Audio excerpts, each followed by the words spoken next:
Hello. सभी को voice properly सुनाई दे रही है? Yes Yes, sir. sir. Yes sir. कल टेस्ट कैसा हुआ? बहुत Good. बढ़िया। तो आंसर तुमने अपने लिखे थे या गूगल से लिखे थे? अपने लिखे थे सर। सर खुद कैसे सर? लिखे थे।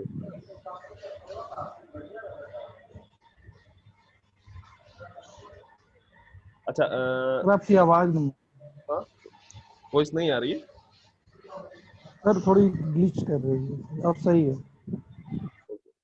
अच्छा, फर्मी डायराक्ट डिस्ट्रीब्यूशन और डिस्ट्रीब्यूशन ऑफ स्टेट्स हमने पढ़ा था, तो उसमें किसी को कोई डाउट है?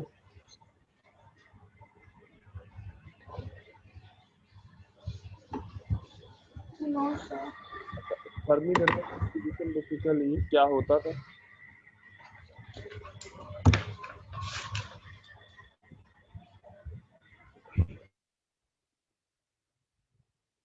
तो क्या?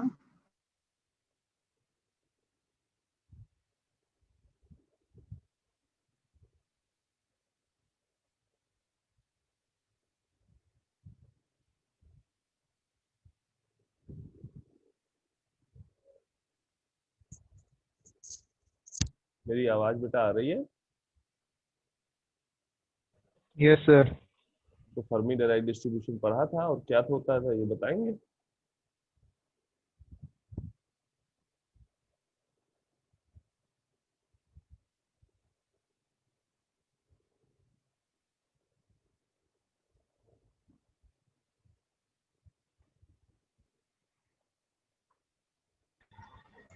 It gives probability of energy state to be occupied by electron at energy level E. F is equals to 1/1 plus e to the power E minus EF upon KT. Okay okay okay. इसके बाद हमने Fermi Dirac distribution के through हमने Fermi level को define करने की कोशिश की थी, right? Yes sir.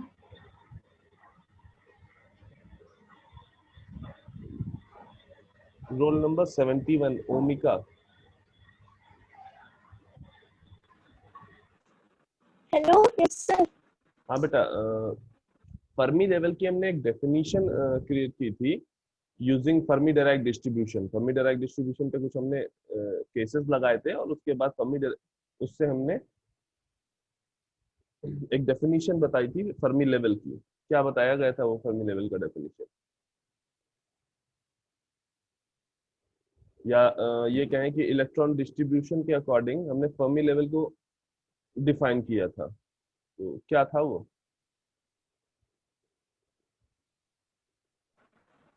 Hello sir, आपकी आवाज रुक रुक के आ रही है। प्लीज रिपीट कर दीजिए क्वेश्चन।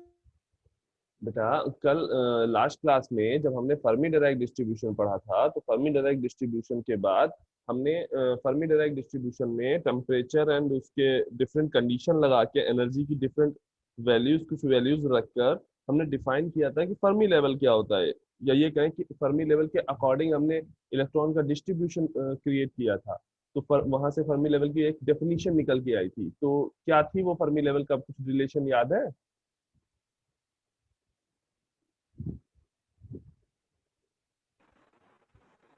Yes sir. हाँ, क्या? सर मैं भूल गई। Hello sir. हाँ बेटा। सर मैं भूल गई कि सर नोट्स नहीं बना पाई, सर याद नहीं आ रहा। एक मिनट सर।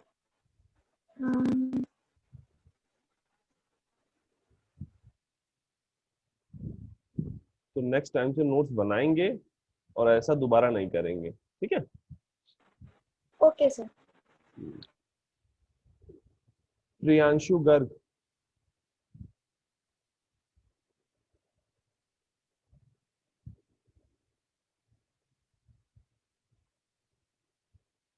Yes sir. हाँ सर। हाँ बेटा, फर्मी लेवल का डेफिनेशन आप बताएंगे? नहीं सर, अभी रिवाइज नहीं किया है मैंने सर। कब रिवाइज करने का प्लान था?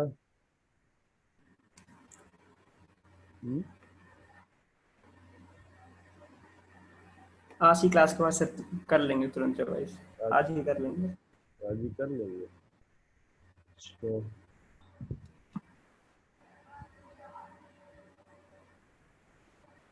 रोल नंबर ये विकास दुबे है यहाँ पे? विकास दुबे इसी क्लास में नहीं, नेक्स्ट क्लास में, कुछ कोई इशू नहीं है। Rajat, Rajat Soni, roll number 81। Yes sir. क्या होता था बेटा, फर्मी लेवल का एक डेफिनेशन हमने क्रिएट किया था, तो वो डेफिनेशन क्या था?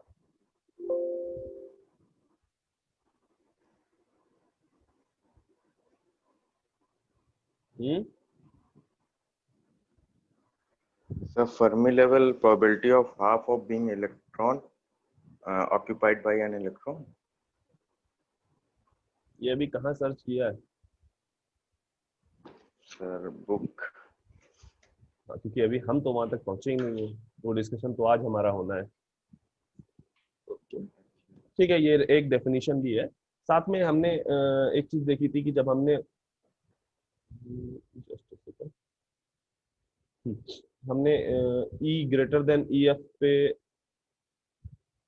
जब हमारा temperature T is equal to 0 degree kelvin था, तब हमने E greater than EF and E less than EF, इन पे इलेक्ट्रॉन एनर्जी स्टेट को ऑक्यूपाई कर रहा है कि नहीं कर रहा है, इसकी प्रोबेबिलिटी हमने फाइंड की थी। तो हमें पता चला था E ग्रेटर देन EF के केस में 0 आ रही थी और E लेस देन EF के केस में 1 आ रही थी। वहां से हमें एक ऐसे डायग्राम भी मिला था, स्टेप फंक्शन है ना, एनर्जी और फर्मी डायरेक्ट फंक्शन के बीच में। यहाँ से हमने एक फर्मी लेवल का डेफिनेशन चेक किया था कि हाँ, फर्मी लेवल एक तरह से वो एनर्जी स्टेट है जिसके अबव इलेक्ट्रॉन, जिसके अबव जितने एनर्जी स्टेट्स होते हैं वहां पे इलेक्ट्रॉन के ऑक्यूपाई होने का या इलेक्ट्रॉन के अवेलेबल होने की प्रोबेबिलिटी क्या है? 0 है, एट 0 केल्विन। और इसी तरीके से फर्मी लेवल वो एनर्जी स्टेट है जिसके बिलो, फर्मी लेवल वो एनर्जी स्टेट है जिसके बिलो जितने भी एनर्जी स्टेट लाई करेंगे वो प्रॉपरली फिल्ड होंगे बाय इलेक्ट्रॉन। क्यों? क्योंकि वहां पे इलेक्ट्रॉन के एनर्जी स्टेट ऑक्यूपाई करने की जो प्रोबेबिलिटी आ रही थी वो 1 आ रही थी। 1 प्रोबेबिलिटी का मतलब क्या है? 100% चांसेस है कि वहां पे जो एनर्जी स्टेट होगा वो फिल्ड होगा। और 0 का मतलब क्या है कि हाँ, यहाँ पे 0% चांसेस है कि जो एनर्जी स्टेट, वो एनर्जी स्टेट जिसकी एनर्जी ग्रेटर देन EF होगी, यानी फर्मी लेवल से जिसकी एनर्जी ज्यादा होगी, वो वाले एनर्जी स्टेट जो होंगे वो अनऑक्यूपाइड होंगे बाय द इलेक्ट्रॉन, यानी एम्प्टी होंगे। तभी तो हमको ये पता चला था कि हाँ भाई, जो हमारा जैसे वैलेंस बैंड और हम कंडक्शन बैंड की बात करते हैं, जब हम 0 डिग्री केल्विन पे देखेंगे तो हमें ये पता चला कि हाँ, फर्मी लेवल यहाँ कहीं होता है। अभी हम केवल ये मान के चलेंगे कैसे यहाँ पे आ रहा है, ये भी अभी समझ में आएगा कि हाँ जब ठीक है। तो अभी हम मान के चले कि इन बिटवीन कहीं पे EC और EV के इन बिटवीन होगा। ठीक, ये बात हमने क्यों कही? क्योंकि देखो, हमें यहाँ से ये क्लियर हुआ है कि 0 डिग्री केल्विन पे EF से अबव वाले एनर्जी स्टेट एम्प्टी होते हैं और EF से बिलो वाले एनर्जी स्टेट सारे प्रॉपरली फिल्ड रहते हैं। और ये बात हम पहले से जानते हैं कि जब हम 0 डिग्री केल्विन पे होते हैं तो वैलेंस बैंड क्या होता है? Valence band full of electron होता है, पूरी तरीके से फिल्ड होता है इलेक्ट्रॉन से। ये हम के डायग्राम में भी देख के आए हैं। और कंडक्शन बैंड में क्या होता है? कंडक्शन बैंड पूरी तरीके से एम्प्टी होता है। हमने देखा था कि 8n स्टेट बनी थी, उसमें 4n स्टेट एम्प्टी थी और 4n स्टेट फिल्ड थी। जिसमें 4n स्टेट जो फिल्ड थी वो क्या कहलाई? वैलेंस बैंड कहलाई। और जो 4n स्टेट एम्प्टी थी उनको हमने क्या? कंडक्शन बैंड बोला, है ना। तो हमें यहाँ पे एक पॉइंट क्या याद रखना है कि फर्मी लेवल वो एनर्जी लेवल है जिसके अबव में जो एनर्जी स्टेट आएंगे वहां पे कोई भी इलेक्ट्रॉन ऑक्यूपाई नहीं करेगा, और उसके बिलो में जितने भी एनर्जी स्टेट आएंगे वहां पे सारे इलेक्ट्रॉन ने एनर्जी स्टेट को ऑक्यूपाई कर रखा होगा। करेक्ट? ओके, चल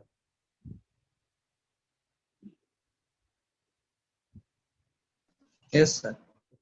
जब हम नेक्स्ट बात करते हैं कि अभी हमने बात की टेम्परेचर जब हमारा T is equal to 0 degree kelvin था, टेम्परेचर हमारा 0 डिग्री केल्विन था। अब हम बात कर रहे हैं कि T तुम्हारा 0 डिग्री केल्विन से ग्रेटर देन है, कुछ अप्रोक्सीमेट 300 डिग्री केल्विन है। ठीक है, कुछ इस टेम्परेचर की जब हम बात कर रहे हैं तब हम देखना चाह रहे हैं कि फर्मी डायरेक्ट डिस्ट्रीब्यूशन का मतलब में चेंजेस क्या आएंगे, या फर्मी डायरेक्ट डिस्ट्रीब्यूशन किस तरह होगा, कब, जब हम energy E is equal to EF ले रहे हैं।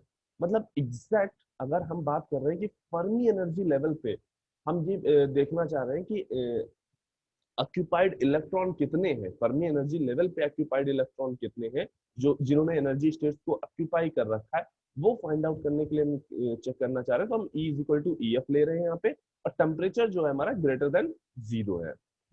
ठीक है, तो उस समय हमने फर्मी डायरेक्ट फंक्शन हमने पढ़ रखा है 1/1 plus E to the power E minus EF upon KT। ठीक, अब जब E की जगह पे अगर हम हेलो सर, हाँ बेटा, आपकी स्क्रीन नहीं दिख रही है sir. Sorry sorry sorry sorry, actually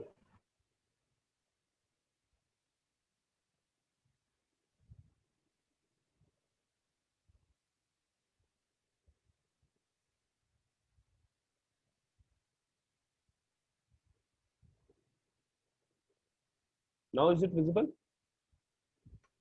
Yes. Yes, sir. Yes sir. हाँ, तो अभी जब हमने वापस रिपीट कर देते हैं कि T इज इक्वल टू 0 पे जब हमने बात की थी तो हमने क्या देखा था, E ग्रेटर देन EF होगा तो तुम्हारा 0% चांसेस या 0 प्रोबेबिलिटी थी।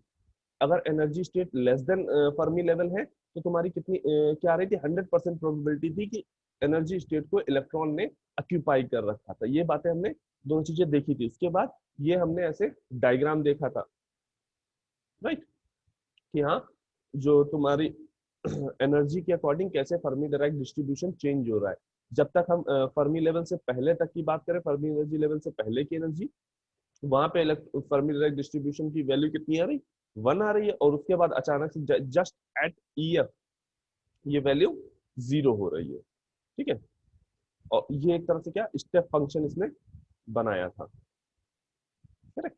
और तब हमें क्या यहाँ से पता चला कि देखो जो फर्मी एनर्जी लेवल होगा वो बेसिकली क्या होगा, उसके अबव सारे जितने भी एनर्जी स्टेट होंगे वो एम्प्टी होंगे, और उसके बिलो में जितने भी एनर्जी स्टेट होंगे, EF से के बिलो में जितने भी एनर्जी स्टेट होंगे वो सारे फिल्ड होंगे।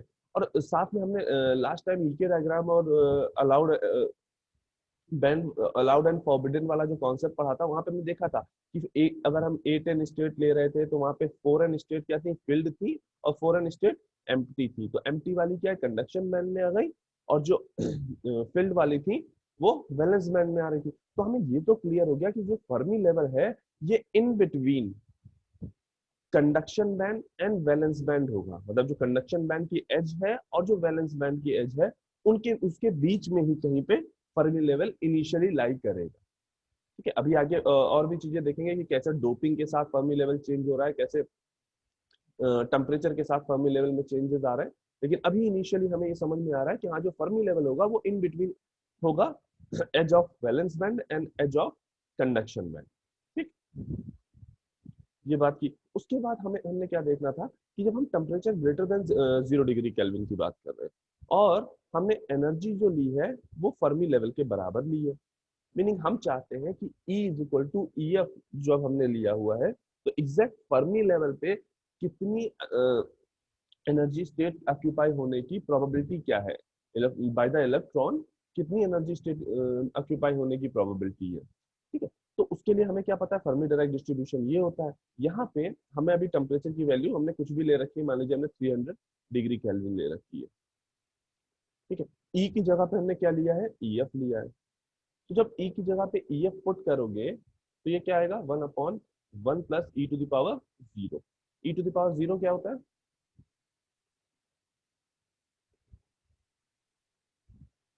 1 किसी की भी पावर हो तो 1। ओके, ठीक है, तो ये क्या हो जाएगा 1 + 1। इट मीन्स कि फर्मी अगर हम E is equal to EF पे बात करें तो फर्मी डायरेक्ट डिस्ट्रीब्यूशन की वैल्यू कितनी आई, 1/2। यहाँ से हमें एक और डेफिनेशन मिलती है फर्मी लेवल की कि फर्मी लेवल वो एनर्जी लेवल है जहाँ पे इलेक्ट्रॉन के अवेलेबल होने के या इलेक्ट्रॉन के एनर्जी स्टेट को ऑक्यूपाई करने की जो प्रोबेबिलिटी है वो 1/2 2 होती है। करेक्ट। अच्छा,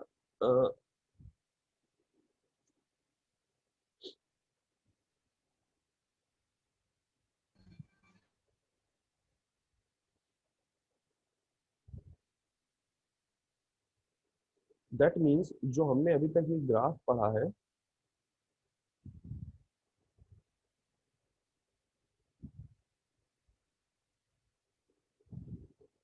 तो यहां हमने क्या देखा कि जब तक आप लेस देन ई जो है लेस देन ई एफ है, तब तक तुम्हारी प्रोबेबिलिटी क्या है, 1 है ना, यानी 100% चांसेस है इलेक्ट्रॉन के एनर्जी स्टेट को ऑक्यूपाई करने के।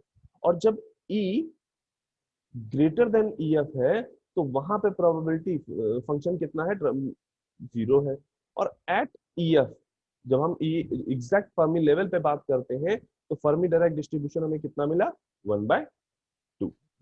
1/2। ठीक है। अभी आगे जाके जब सिग्नल पढ़ोगे तो तुम्हें पता चलेगा, जो हम स्टेप फंक्शन बोल रहे हैं, तो जब स्टेप फंक्शन पढ़ोगे तो वहां तुम्हें पता चलेगा जो ये डिसकंटिन्यूटी है ना, मतलब अभी देखो यहाँ से यहाँ तक देखोगे तो ये कॉन्टिन्यूअस फंक्शन चलता रहा है, और exactly E is equal to E F पे ये फंक्शन क्या हो रहा है, डिसकंटिन्यू हुआ है।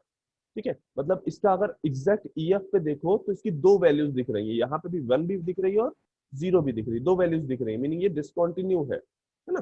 तो यहाँ पे तुम्हें पता चलेगा कि जो तुम्हारा स्टेप फंक्शन होता है उसकी वैल्यू भी 1/2 ही होती है डिसकंटिन्यूस पे। ठीक है। अच्छा, तो हमें यहाँ से फर्मी लेवल की एक और डेफिनेशन मिली कि हाँ, फर्मी लेवल बेसिकली क्या है, जहाँ पे इलेक्ट्रॉन का एनर्जी स्टेट ऑक्यूपाई करने की प्रोबेबिलिटी क्या है, 1/2 है। ठीक है, इसमें किसी को कोई डाउट?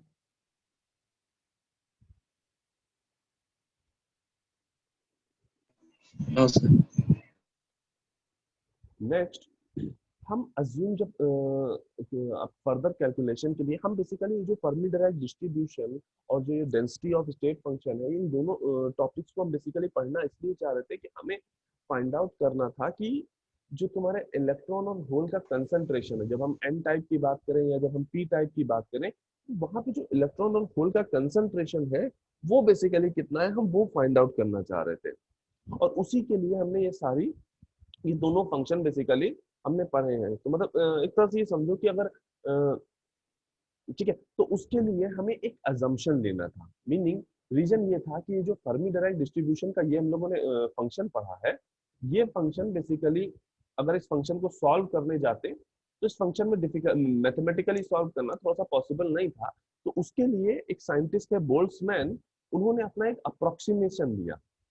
उन्होंने कहा कि in case E minus E F very very greater than है के टी, अगर ई माइनस ई एफ जो है वेरी वेरी ग्रेटर देन है के टी, तो जो फर्मी डायरेक्ट डिस्ट्रीब्यूशन अभी तक हम पढ़ते आ रहे हैं 1/1 plus E to the power E minus E F upon K T, उसको आप अप्रोक्सीमेट लिख सकते हो E to the power minus E bracket में E minus E F upon K T. Reason क्या दिया उन्होंने कि देखो केटी की वैल्यू, जो ई माइनस ई एफ की वैल्यू है, काफी हाई है केटी से, दैट मीन्स इस पूरे फंक्शन की जो फ्रैक्शन बनेगा, इस फ्रैक्शन की वैल्यू भी काफी हाई होगी। तो ई टू द पावर अगर कोई हाई क्वांटिटी कर रहे हो, दैट मीन्स ये जो टोटल वैल्यू बनेगी E to the power E minus E F upon K T, तो ये वैल्यू जो होगी वो वेरी वेरी ग्रेटर देन 1 होगी। इसलिए हमने 1 को निग्लेक्ट कर दिया, हमने यहाँ पे क्या किया, 1 को निग्लेक्ट कर दिया। जब हम फर्मी डायरेक्ट डिस्ट्रीब्यूशन को अगर हम ये कंडीशन लेके चल रहे हैं, मतलब बोल्ट्जमैन अप्रोक्सीमेशन को कंसीडर करते हुए चल रहे हैं, तो हम क्या करेंगे, फर्मी डायरेक्ट डिस्ट्रीब्यूशन को इस तरह से रिप्रेजेंट कर सकते हैं। ठीक है, ओके। नेक्स्ट हमें जो बात करनी है, हमें बेसिकली बात करनी है कि हाँ, हम ये दोनों चीजें फाइंड आउट कर रहे थे किस लिए, ताकि हम फाइंड आउट कर सकें अपना जो कंसंट्रेशन है इलेक्ट्रॉन का या जो कंसंट्रेशन है होल का, वो फाइंड आउट कर सके। उसके लिए हमने ये सारी कैलकुलेशंस की। ठीक है, तो अच्छा ये बताओ, अगर हमें किसी जगह की मतलब अगर हमें ये पता हो कि किसी रूम में 10 चेयर्स रखी हैं, ठीक है, और उन 10 चेयर्स के ऑक्यूपाई होने की प्रोबेबिलिटी 1/2 है, तो क्या आप बता सकते हो कि कितनी चेयर्स पे कोई ना कोई बैठा होगा?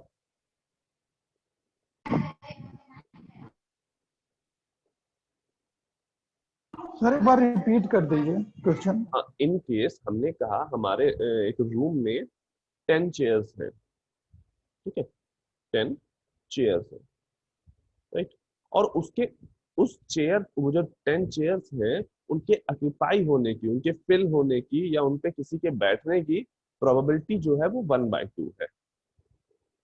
तो क्या हम बता सकते हैं कि हमारी नंबर ऑफ चेयर्स जो फिल्ड होंगी, जहां पे कोई ना कोई अवेलेबल होगा, कोई ना कोई बैठा होगा, वो कितने होंगे? सर 5 5, है ना? 5। हाँ, ये हमने कैसे फाइंड आउट किया? हमने क्या किया, सिंपली जो नंबर ऑफ चेयर्स थी उनको मल्टीप्लाई कर दिया, कितनी प्रोबेबिलिटी है उनके फिल्ड होने की, राइट। अच्छा, अब यही काम हमें कुछ इलेक्ट्रॉन के केस में करना है, मतलब जो कंसंट्रेशन हमें फाइंड आउट करना है, उस कंसंट्रेशन को फाइंड आउट करने के लिए भी हमें कुछ यही काम करना है। देखो, हमें ये पता है कि टोटल नंबर ऑफ जो डेंसिटी स्टेट्स हैं वो हम डेंसिटी फंक्शन से फाइंड आउट कर सकते हैं, मतलब जो एनर्जी स्टेट की टोटल नंबर है, मतलब एक तरह से नंबर ऑफ चेयर्स जो है वो हमें पता है, हमें total number of energy states पता है। और अगर हमें साथ में ये भी पता चल जाए कि एनर्जी स्टेट के ऑक्यूपाई होने की प्रोबेबिलिटी क्या है, तो वो किससे डिफाइन होती है? फर्मी डिराक डिस्ट्रीब्यूशन से। अगर हम इन दोनों टर्म को मल्टीप्लाई कर दें, अगर इन दोनों टर्म को हम मल्टीप्लाई कर दें, तो हमें एक तरह से पता चल जाएगा कि कितने नंबर ऑफ इलेक्ट्रॉन हैं जो कि एनर्जी स्टेट को ऑक्यूपाई कर रखे, मीनिंग हमें पता चल जाएगा कि total number of electron available कितने हैं किसी पर्टिकुलर एनर्जी लेवल पे। इस बात में किसी को कोई डाउट है? नहीं सर। ओके, अब ये बात समझनी है कि देखो, जब हम बात कर रहे हैं कि एनर्जी स्टेट्स की, तो वो ऐसा नहीं कि कोई एक डिस्क्रीट एनर्जी स्टेट है, वहां पे कॉन्टिन्यूअस कई सारा पूरा बैंड बना हुआ है, ठीक है। अब जब प्रॉपर बैंड बना है, कोई भी कॉन्टिन्यूअस चीज है, उसको जब हम ओवरऑल में बात कर रहे होते हैं पूरे बैंड की, अगर मान लीजिए पूरे कंडक्शन बैंड की बात करने लगे या पूरे वैलेंस बैंड की बात करने लगे, अगर हम चाहते हैं कि हम फाइंड आउट करें कि कंडक्शन बैंड में, पूरे कंडक्शन बैंड में नंबर ऑफ इलेक्ट्रॉन कितने हैं, तो वो बैंड जो हुआ वो कॉन्टिन्यूअस हुआ ना, तो हमें बेसिकली चाहिए क्या होगा, सारे कंडक्शन बैंड में जितने भी एनर्जी स्टेट है उनका डेंसिटी चाहिए होगा, उनका डेंसिटी फंक्शन चाहिए होगा, एंड जितने भी एनर्जी स्टेट है उनमें इलेक्ट्रॉन के ऑक्यूपाई होने की प्रोबेबिलिटी चाहिए होगी, और उन दोनों को अगर हम मल्टीप्लाई करके ऐड कर दें तो हमें पता चल जाएगा कि हाँ इलेक्ट्रॉन का कंसंट्रेशन कितना है। तो अगर हमने ये माना कि जो मल्टीप्लिकेशन हमने किया है ये कोई स्मॉल कंसंट्रेशन है किसी स्मॉल एनर्जी स्टेट में, हमने कहा कि जो कंसंट्रेशन है वो कुछ डीएन है, मतलब एक स्मॉल कंसंट्रेशन डीएन है। तो अगर हमें होल पूरे कंडक्शन बैंड या पूरे वैलेंस बैंड का फाइंड आउट करना है, तो मीनिंग क्या है, हमें इसी को इंटीग्रेट कर देना है विद रिस्पेक्ट टू एनर्जी। इतनी बात में किसी को डाउट?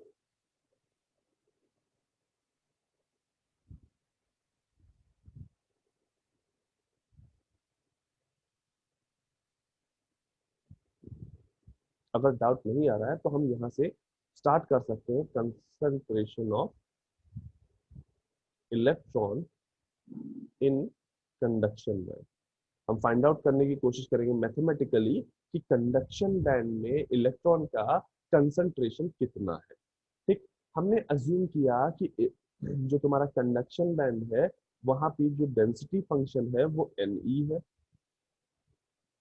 एंड जो फर्मी डायराक डिस्ट्रीब्यूशन है वो Fe है, ठीक। तो किसी पर्टिकुलर स्मॉल एनर्जी लेवल पे इलेक्ट्रॉन के अवेलेबल होने की प्रोबेबिलिटी, सॉरी, इलेक्ट्रॉन का कंसंट्रेशन जो होगा वो इस तरह से फाइंड आउट कर सकते हैं। एक स्मॉल एनर्जी स्टेट में अगर हम इलेक्ट्रॉन का कंसंट्रेशन निकाल रहे हैं तो वो इलेक्ट्रॉन का कंसंट्रेशन क्या होगा, सॉरी, इस एनर्जी स्टेट का डेंसिटी फंक्शन और उसका फर्मी डायराक डिस्ट्रीब्यूशन, ठीक। अगर आप होल में बात कर रहे हैं तो इसको इंटीग्रेट कर दो विद रिस्पेक्ट टू ई। ठीक, तो हमें यहाँ से एक चीज पता चल गई, अब ये dn क्या हो जाएगा, n हो जाएगा, है ना। इसको इस तरह से देखो, dn हमें ये पता चला, तो n नॉट हमारा क्या हो जाएगा, इंटीग्रेशन ऑफ dn,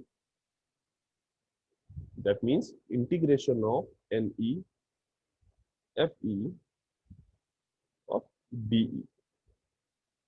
इतनी बात समझ में आती है सबको, किसी को यहाँ पे डाउट है?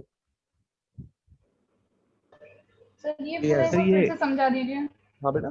सर इंटीग्रेशन क्यों हो रहा है सर, वो बता दीजिए। एक्चुअल में देखो, हमने तुम्हें क्या बताया कि देखो, जब तुम एक पर्टिकुलर एनर्जी स्टेट पे देख रहे हो तो तुम्हें उसका density function multiply by Fermi Dirac distribution तुमने किया।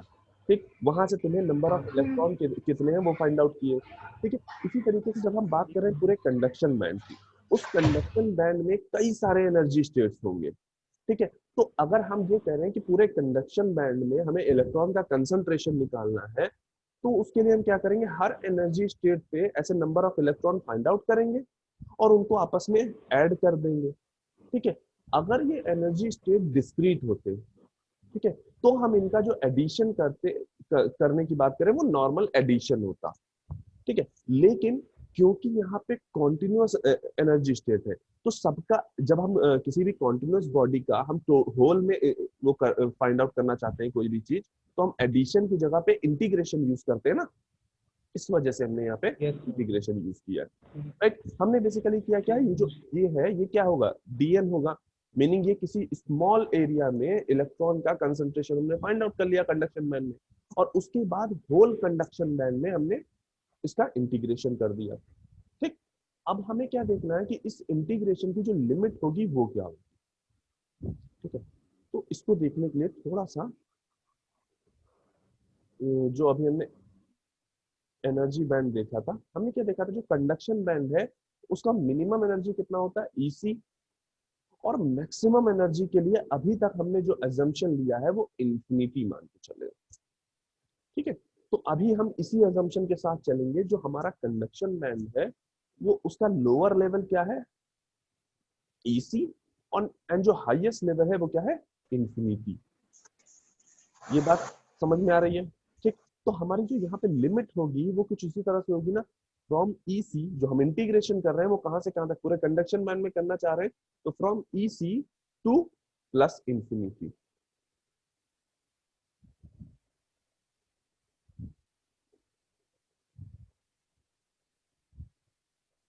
ठीक है, तो हमें एन नॉट क्या मिला,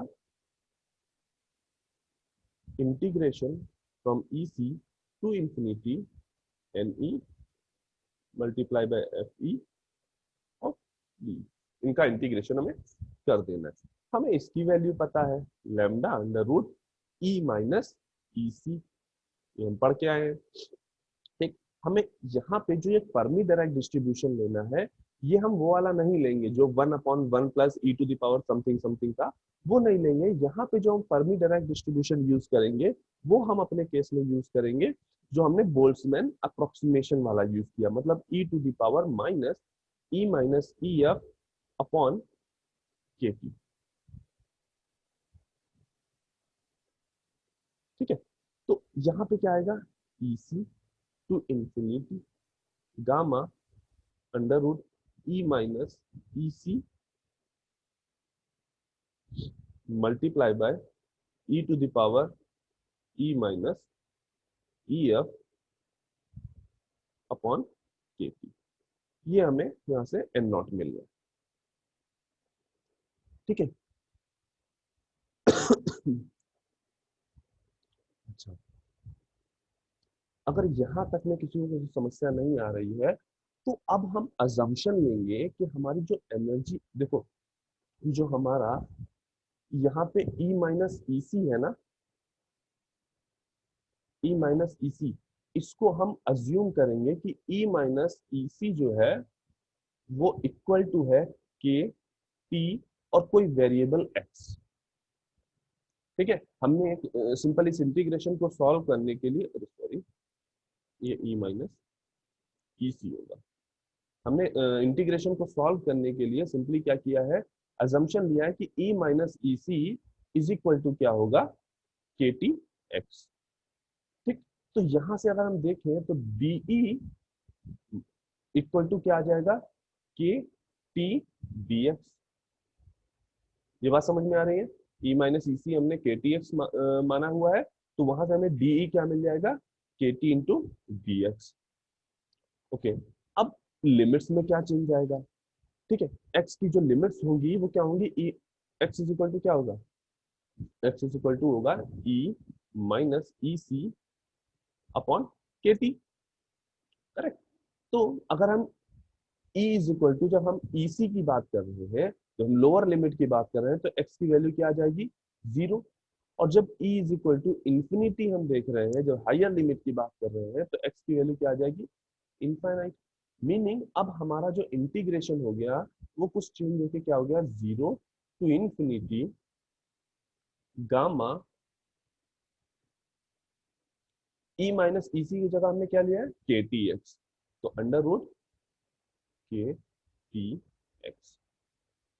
नेक्स्ट क्या है, e माइनस ई एफ, यहाँ पे e की जगह पे हम ये लिख सकते हैं ना, के टी एक्स प्लस ई सी, के टी एक्स प्लस ई सी, ई की जगह पे हम लिख सकते हैं, तो ये क्या हो जाएगा, e to the power minus E E plus K T X minus E F. ठीक, उसके बाद क्या था, डीई था, तो डीई की जगह पे हम यहाँ क्या लिखेंगे, के टी एक्स लिखेंगे, के टी डी एक्स। इतनी बात सबको समझ में आ रही है, इसमें किसी को कोई डाउट है? ठीक है, अब गामा की वैल्यू हमने पढ़ी थी कि क्या थी, 4 पाई टू, इलेक्ट्रॉन के केस में बात करें तो इलेक्ट्रॉन का इफेक्टिव मास की पावर 3/2 अपॉन एच क्यूब। यहाँ पे देखो गामा की वैल्यू में ये चीज क्लियर है कि गामा जो है ना एनर्जी पे डिपेंडेंट नहीं है, मतलब एनर्जी के रिस्पेक्ट में गामा जो होगा वो कांस्टेंट होगा, यहाँ पे एनर्जी के रिस्पेक्ट में गामा कांस्टेंट होगा। इसी तरह से यहाँ का जो केटी है वो भी कांस्टेंट होगा। ठीक, उसके बाद ईसी और ईएफ ये भी कांस्टेंट होंगे विद रिस्पेक्ट टू एनर्जी।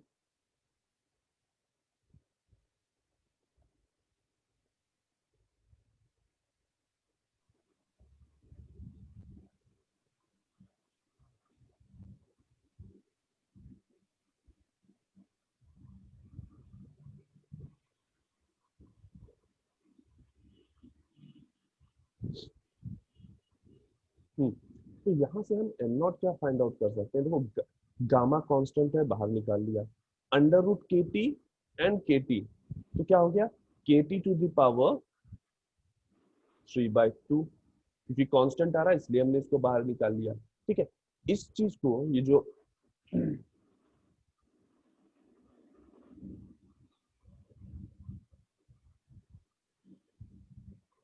जो तुम्हारा ये e to the power E C plus K T X minus E F था, इसको हम लिख सकते हैं e to the power minus E C minus E F multiply by e to the power minus K T X, ये हम लिख सकते हैं। और यहाँ पे जो ये टर्म आएगा, ये टर्म हमारा क्या होगा, ये भी कांस्टेंट हो जाएगा, तो वहां से हम ये भी बाहर निकाल सकते हैं, e to the power minus E C minus E F, इतना टर्म हम बाहर निकाल सकते हैं। अब इंटीग्रेशन के अंदर जो आएगा, 0 टू इंफिनिटी वाला जो इंटीग्रेशन है, इसके अंदर क्या आएगा, under root X multiply by, हाँ बेटा, वॉइस में कोई डिस्टॉर्शन है? नहीं सर, वॉइस में नहीं, स्क्रीन पे। ओके ओके ओके, ऐसा करो सभी लोग वापस से रिज्वाइन करेंगे, और जिन लोगों ने ये अटेंडेंस अभी मार्क की है हम उनको बता दें कि ये अभी अटेंडेंस हमने ली नहीं है, नेक्स्ट अभी जब आप ज्वाइन करोगे तब आपकी अटेंडेंस होगी। ठीक है बेटा, तो नेक्स्ट हम अभी बंद कर रहे हैं, वापस से रीस्टार्ट कर रहे हैं मीटिंग को और उसको ज्वाइन करेंगे।